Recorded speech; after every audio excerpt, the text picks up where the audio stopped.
Ben, les spécificités, je pense qu'il y en a deux.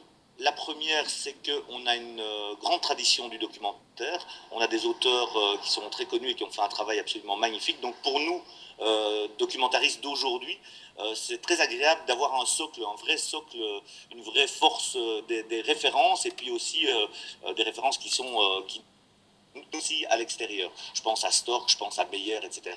C'est vraiment des gens qui ont fait qui ont créé quelque part une culture du documentaire.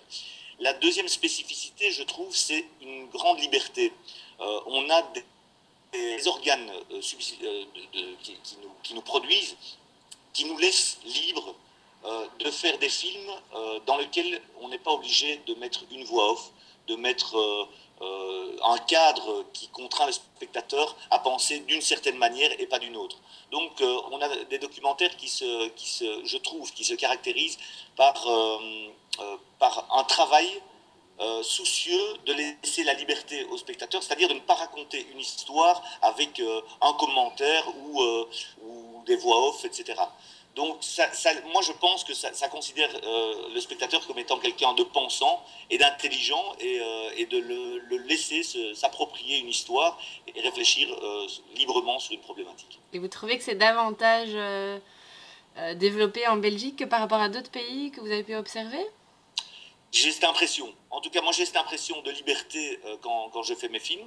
Je ne suis pas obligé justement de lisser la voix off et de mettre un cadre précis le spectateur. Et j'ai l'impression, pour avoir fait quand même beaucoup de festivals, que c'est une chance de pouvoir travailler de cette manière-là. C'est une chance et peut-être bien une caractéristique de notre pays, oui.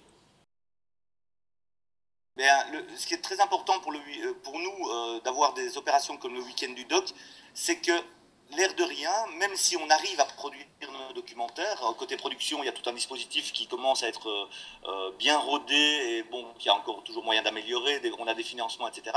Ce qui manque, c'est des écrans.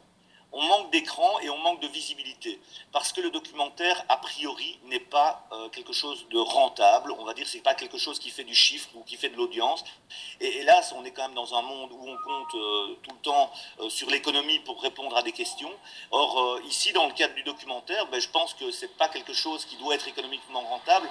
C'est des sujets qu'on doit aborder, c'est des problématiques qu'on met sur la table et qui, je pense, ne doivent pas nécessairement faire du chiffre. Le week-end du documentaire, c'est la visibilité, c'est montrer au public un genre qui n'est pas toujours représenté à la télévision dans le sens où on parle plus de grands reportages, quoique, hein, je veux dire, il y a des efforts qui sont faits et il y a un dispositif qui se met en place aussi. Mais le week-end du doc laisse la parole à des auteurs et à des sujets qui sont tout à fait libres d'être exprimés voilà, auprès du public. Et vous croyez que le genre documentaire, c'est un genre qui peut parler au grand public? Ah ben tout à fait.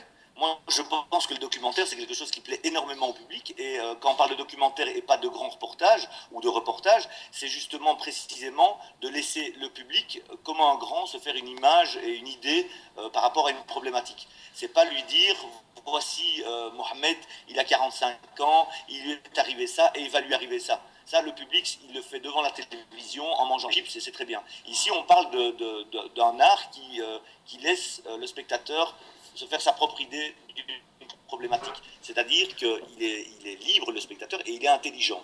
Et je pense que le week-end du doc a cette particularité de mettre en avant et en exergue un genre qui a une tendance à disparaître faute d'écran, faute de rentabilité.